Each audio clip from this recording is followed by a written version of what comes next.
bidang itu sendiri ya, belajar hukum, belajar menjadi seorang mahasiswa yang bergerak ya Mas ya. Iya. Oke. Belajar mengetahui peraturan-peraturan yang ada di vokasi. Oh.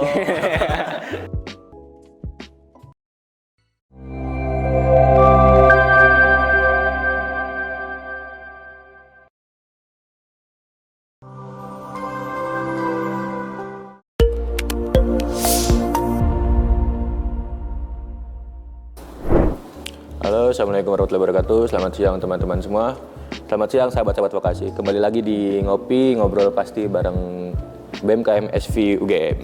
Saya Ilham Febriani Sandi sebagai MC pada siang hari ini dan Oke, aku Agus Widianto, biasa dipanggil Agus. Aku dari Prodi Teknologi Irigasi Mesin, Departemen Teknik Mesin, angkatan 2021. Dan untuk sekarang ini aku diamanahi menjadi Menteri di Kementerian Kesejahteraan Mahasiswa. Oke, Mas Agus, kabarnya hari ini gimana Mas Agus? Alhamdulillah, baik. Alhamdulillah. Baik Mas, saya Mas. Alhamdulillah Mas. Mungkin sedikit nih Mas ya, kan Mas kan sekarang ini sebagai seorang punya jabatan lah ya, pejabat penting kampus ya Mas ya. Nah, ini coba tolong deh deskripsikan Mas, Kementerian Kesejahteraan Mahasiswa itu seperti apa, bagaimana, dan apa sih yang menjadi daya tarik atau daya jual dari Kementerian Kesejahteraan Mahasiswa itu sendiri Mas? Oke, jadi Kementerian Kesejahteraan Mahasiswa sendiri merupakan salah satu kementerian di bawah Kemenkoan Kapuma atau Kebijakan Publik Mahasiswa yang tugasnya sebagai pendamping, sebagai penghubung, dan juga sebagai pelayanan. Nah, untuk penghubung artinya menghubung atau menjembatani informasi-informasi penting dari sekolah vokasi yang akan disampaikan kepada mahasiswa nih. Bisa juga sebaliknya, kira-kira ada isu-isu penting yang dialami atau kendala-kendala yang dialami oleh mahasiswa sekolah vokasi yang mungkin akan diselesaikan. Nah, kita nanti juga bisa mendampingi untuk menyelesaikan masalah tersebut kepada pihak-pihak kampus seperti itu. Nah, untuk selanjutnya yaitu sebagai pendamping. Artinya kita tuh juga mendamping atau mengawal isu-isu baik dari internal ataupun eksternal kampus yang mana akan diselesaikan agar nantinya permasalahan-permasalahan dialami oleh mahasiswa vokasi itu cepat terselesaikan. Untuk yang selanjutnya itu ada pelayanan, yang artinya kita juga melayani permasalahan-permasalahan, kita juga menampung apa aja yang kebutuhan-kebutuhan dari mahasiswa vokasi agar perkuliahan yang di sekolah vokasi ini bisa berjalan dengan maksimal seperti itu. Banyak ya Mas, berarti deskripsi dari Kementerian Kesejahteraan Mahasiswa ini ya. Tujuannya adalah mensejahterakan para mahasiswanya berarti Mas ya. Oke. Mungkin ada pertanyaan lagi Mas. Ini Mas, proker unggulan apa sih yang menjadi daya tarik, daya jual dari Kementerian Kesejahteraan Mahasiswa ini? Kayak gitu Mas. Oke, proker unggulan. Mungkin semuanya unggulan ya. Sedikit aja Mas, banyak-banyak Mas. Anak atau adik-adik kita nih penasaran semuanya Mas. Oke deh, untuk proker-proker dari Kisman ya yang dijalanin saat ini nih. Yang pertama yaitu mungkin dari sekolah advokasi. Sekolah advokasi sendiri merupakan sebuah bentuk pelatihan yang nanti ditujukan untuk mahasiswa vokasi. Yang isinya yaitu pelatihan-pelatihan seperti bagaimana mengajukan persyaratan-persyaratan atau keadvokasian untuk mahasiswa vokasi yang ditujukan kepada pihak kampus seperti itu. Jadi nanti kita juga mendatangkan pembicara yang tentunya dari pihak-pihak kampus seperti dari dekanat ataupun dari akademik vokasi sendiri. Nah, nanti di situ bakal dijelaskan secara rinci bagaimana informasi-informasi tersebut yang mungkin diperlukan oleh mahasiswa dapat dipenuhi atau dapat diraih atau didapatkan untuk mahasiswa vokasi tersebut yang membutuhkan seperti itu. Nah, untuk yang selanjutnya yaitu seperti kalender beasiswa nih. Nah, kalender beasiswa ini kita dilakukannya melalui BMKM SV UGM. Nah, itu kita melalui IG, Instagram, akun resmi BMKM SV UGM. Dan nanti di situ ada informasi beasiswa yang dilakukan secara rutin nih. Kalau kemarin-kemarin itu dilakukan secara rutin di tiap bulannya. Nah, jadi nanti tiap bulannya ini ada informasi beasiswa apa nih. Nah, nanti kita bisa sampaikan melalui IG BMKM SV UGM tersebut agar nantinya mahasiswa vokasi bisa untuk ikut atau mendaftar di beasiswa-beasiswa tersebut seperti itu. Nah, untuk selanjutnya yaitu seperti sekolah riset. Nah, jadi ada hubungannya nih dengan kalender beasiswa. Jadi kita tuh tidak hanya seperti menyampaikan informasi beasiswa di bulan atau di tanggal itu, tapi di situ kita juga ada pelatihan nih untuk bagaimana kita mendapatkan beasiswa. Jadi nanti kita juga mendatangkan pembicara yang tentunya itu sudah berpengalaman atau baru mendapatkan beasiswa. Nah, di situ nanti kita mendatangkan dilaksanakan webinar secara offline tentunya di vokasi. Nah, nanti di situ kita juga akan seperti mencari informasi-informasi bagaimana trik-trik agar kita tuh bisa mendapatkan beasiswa-beasiswa tersebut agar lolos dalam berkas maupun wawancara dan lain sebagainya seperti itu. Nah, untuk yang selanjutnya yaitu ada Tanya Kesma. Nah, Tanya Kesma sendiri itu kami juga lakukan melalui OA BMKM SWBM lagi nih, melalui Instagram. Nah, nanti di situ kita membuat question box. Nah, nanti kita up melalui story Instagram itu nanti agar nantinya mahasiswa-mahasiswa yang mungkin memiliki pertanyaan-pertanyaan yang mungkin belum terselesaikan, nah nanti bisa ditanyakan langsung melalui Instagram tersebut. Nah, nantinya kita juga bisa menjawab secara langsung melalui Instagram tersebut. Nah, untuk yang selanjutnya yaitu ada Postcard registrasi. Nah, Postcard registrasi ini mungkin untuk maba-maba yang sekarang khususnya 2023 ini ya. Nah, ini tuh pasti tidak asing lah dengan grup-grup waktu maba-maba itu masuk. Nah, itu nanti kan waktu masuk kan dimasukin nih di grup lain. Ada grup lain SNBT, SNBP dan juga UM. Nah, di situ kan ada nih kira-kira banyak mahasiswa juga yang memiliki pertanyaan-pertanyaan bagaimana registrasi yang benar seperti itu. Nah, nanti di situ ada nih salah satu atau beberapa yang menjawab pertanyaan-pertanyaan dari mahasiswa-mahasiswa tersebut. Nah, itu merupakan salah satu bentuk proker dari Kementerian Kesejahteraan Mahasiswa gitu. Jadi tidak cuma maba-maba doang. Jadi kita tuh juga bisa membantu mahasiswa-mahasiswa lama yang mungkin terkendala dalam melakukan registrasi di semester-semester, di tiap-tiap semester seperti itu. Nah, mungkin untuk yang selanjutnya yang terakhir mungkin ya, itu yang biasanya ditunggu-tunggu oleh mahasiswa lama nih, yaitu hearing dekanat. Nah, seperti itu. Hearing dekanat ini kan nanti kita kemas secara offline tentunya di vokasi sendiri ini. Jadi nanti kita mengundang dari pihak dekanat agar nantinya kita bisa berdiskusi atau berkumpul bareng agar nantinya permasalahan-permasalahan atau isu-isu yang dialami oleh mahasiswa tersebut, mahasiswa vokasi khususnya, itu nanti bisa tersampaikan secara langsung kepada pihak dekanat agar nantinya mungkin dari pihak dekanat agar bisa seperti menyelesaikan permasalahan secara langsung seperti itu. Oh iya, ada satu lagi nih yang ketiga, yaitu ada format SV. Nah, format SV itu sendiri merupakan perkumpulan dari tiap-tiap perwakilan tiap KMD di sekolah vokasi. Jadi nanti di situ kita mencari sebuah permasalahan atau isu-isu yang dialami oleh tiap-tiap departemen. Nah, di situ nanti apabila kita mendapatkan permasalahan yang mungkin bisa diselesaikan dari kita sendiri, dari BEM sendiri, nah nanti kita bisa menyelesaikan secara langsung melalui forum tersebut. Nah, apabila belum bisa nih atau tidak memungkinkan untuk kita selesaikan sendiri, nah nanti kita bisa mengawalnya dan kita bisa menyampaikan ke pihak-pihak terkait seperti pihak dekanat atau akademik vokasi seperti itu. Oh, berarti apa yang ada di Kesma ini sebenarnya banyak ya Mas ya. Bahkan ya kita nggak perlu jauh-jauh masuk ke sekolah hukum ya mungkin ya, tapi di Kesma sudah ada ya berarti Mas ya pelajaran-pelajaran tentang undang-undang itu sendiri, belajar-belajar hukum, belajar-belajar menjadi seorang mahasiswa yang bergerak ya Mas ya berarti ya. Oke.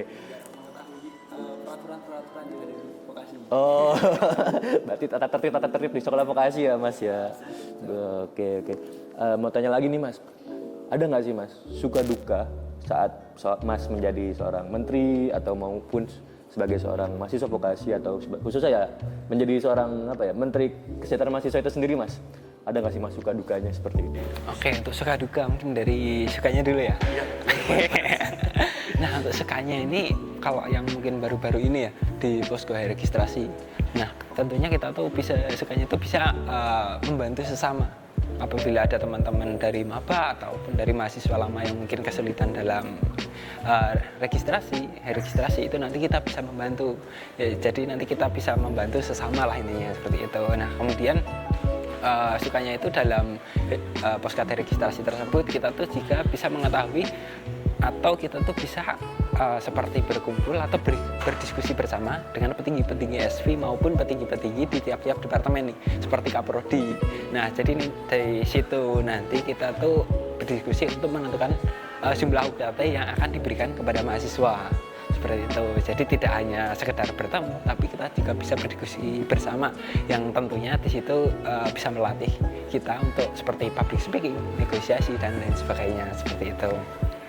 Nah untuk sukanya lagi mungkin kita tuh jadi nggak cuma di sekolah vokasi, di lingkup sekolah vokasi, tapi itu kita juga di UGM juga.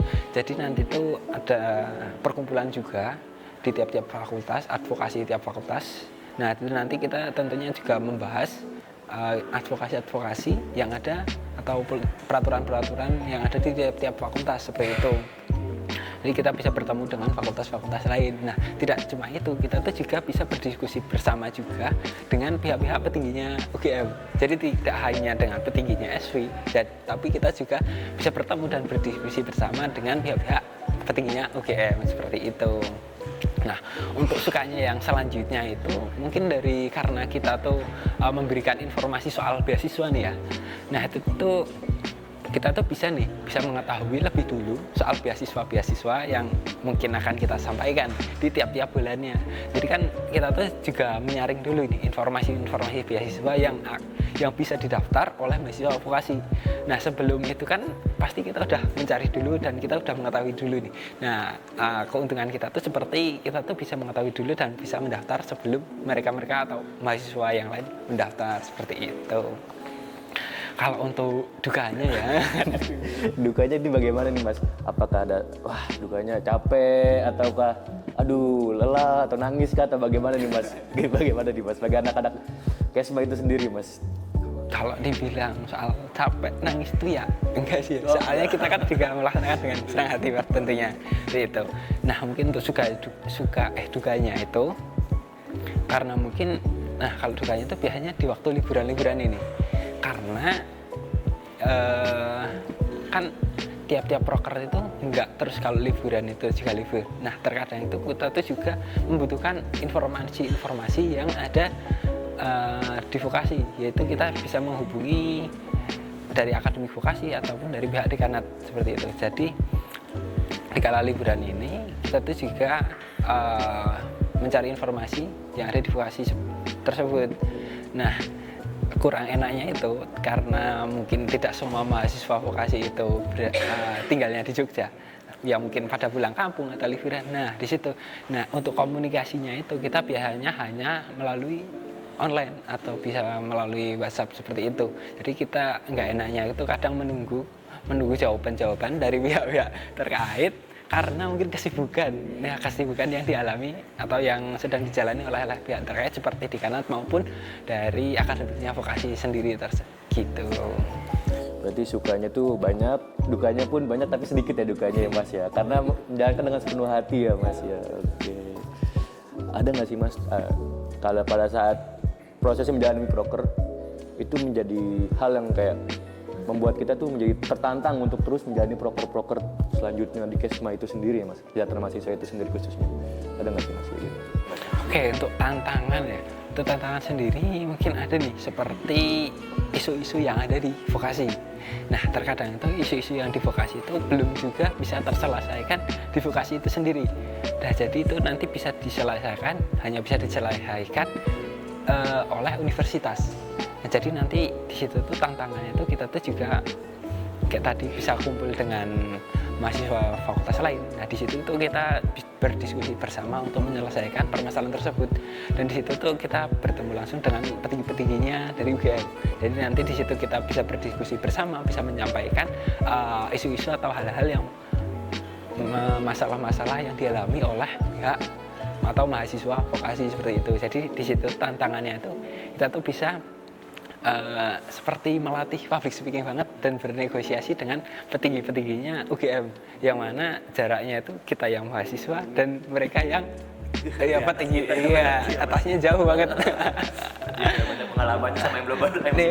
Iya, bener banget. Itu tantangannya seperti itu.